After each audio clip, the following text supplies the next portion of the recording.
Thank you, Cathaoirleach. And first I want to thank Páirc McLaughlin and Sinn Féin for tabling this motion. I want to join with deputies in this House in expressing my own condolences to the Connors, Gilbert and Lynch family who lost their lives in Carrick Mines. And I wish to formally move the amendment. Thank you. To say that I have been and am an advocate for traveller ethnicity. I have been since I came into this House, and I've worked with people on all sides of this House in an effort to make traveller ethnicity a recognised reality. And I have to admit, Cathaoirleach, that my efforts have been somewhat frustrated, because I am told that I have to take account of public opinion. But I don't accept the premise that we should deal in the terms of popular opinion when advocating the rights of a minority. Outside of a referendum, I don't believe we should deal in sort of focus group equality. I don't believe we should ask polling companies as to where we should move with issues of equality. The very fact that advocating for the rights of a minority might be unpopular is surely the very reason why we should collectively drive forward to ensure that equality is realised. We have had an experiment since the foundation of this state, as has been alluded to earlier, an experiment called sameness. And sameness is a lie. Sameness is a lie. From the foundation of this state, people with mental health challenges were incarcerated, about 200,000 in the 50s. Young parents who were unmarried were told that they were wrong, as well as those with mental health difficulties. They were told they were wrong, incarcerated. Those who were unmarried parents, particularly women, were told that they were wrong and had to be put in laundries. Those who had troubled backgrounds and behavioural difficulties were told that they were wrong and had to be sent to industrial schools. And travellers, as has been said by Páirc McLaughlin so eloquently tonight, in 1963, were told that they were wrong and they just had to become settled people. But sameness is a lie. Diversity is the truth. Diversity is the only truth that existed in the past, is the only truth that can exist now, and is the only truth that can exist in the future. So I believe in this House, regardless of our political differences, that we should stand by truth. And the truth is that the travelling community in this state, in this republic, are a distinct ethnic group. They are a people. They are a part of this nation. And they deserve recognition in that regard. And this move does not require legislation.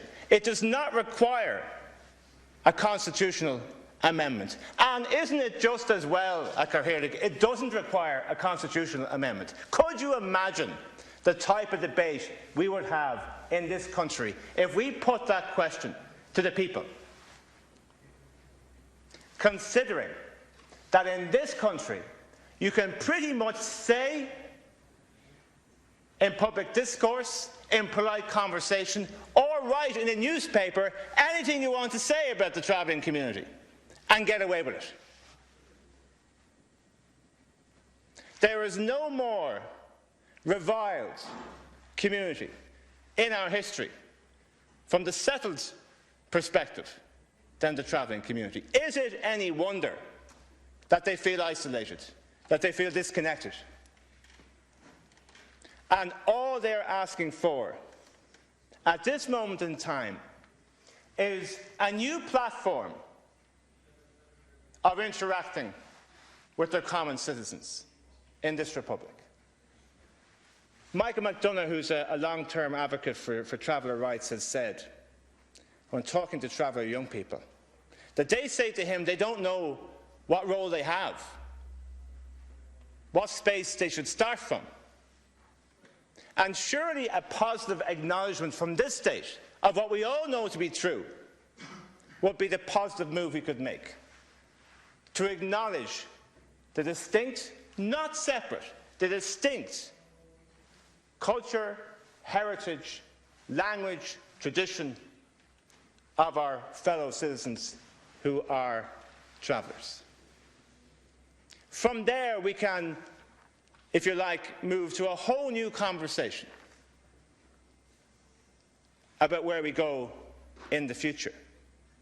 We can't have a commemoration of 1916 next year unless we fully subscribe to the idea that this republic guarantees equal rights and equal opportunities for all citizens, and still hear stories about 2 books of condolences being opened in public buildings in this country, and hearing stories that I have heard of one being signed and the other being rejected. So I would say to people in this House and to my colleagues in government, it's the very reason why this would not be necessarily a popular measure. It's the very reason why it wouldn't do so well in a polling company. It's the very reason why a focus group might reject it. It's the very reason why we have to stand for it. Let's reject focus group equality. I am working hard to realise the day in this House where a member of government, with support from everybody in this House, can recognise the truth of diversity, to put to bed the lie of sameness, and to say to our travelling people, which on one level will actually be an apology for the lives they have led and the discrimination they have had to endure, that finally we are saying, from the settled perspective, we recognise, this state recognises, this republic recognises you as a people. Together, let's build a new relationship in this republic.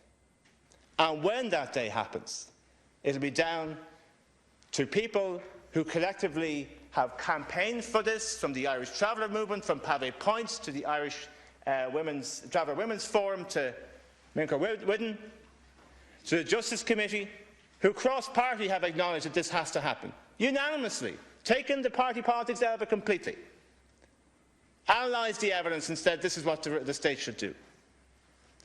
I believe that will be a proud day for this republic. I believe it genuinely would be something collectively we could celebrate and have a new dispensation and a new road to travel together in what we should call a real republic. I now call on Deputy Joanna Tuffy of